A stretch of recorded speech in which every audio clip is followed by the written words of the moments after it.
ஒரே நேரத்துல 3 அழகான பொண்ணுங்களை செலக்ட் பண்ணி அதுல பெஸ்ட் யார் எனக்கு தோணுதோ அவங்கள கல்யாணம் பண்ணிப்பேன்.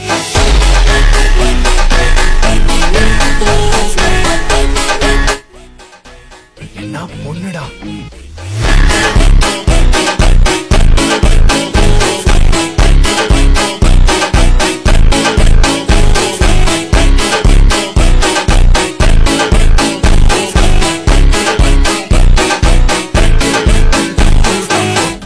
நான் கூட உங்ககிட்ட சாரி கேட்டல மேடம். சும்மா இருடா. இங்க பாரு, இந்த மாதிரி இடத்துக்கு வந்தா இடிக்கத்தான் செய்வாங்க. இடிக்க கூடாதுன்னு நினைச்சா இந்த மாதிரி இடத்துக்கு எல்லாம் வரக்கூடாது. நான் என் கேர்ள் ஃபிரெண்ட கூட்டிட்டு வந்து உன்ன மாதிரி ஒரு பையன் கை வச்சிருந்தானா அவங்கள கல்யாணம் பண்ணிப்பேன்.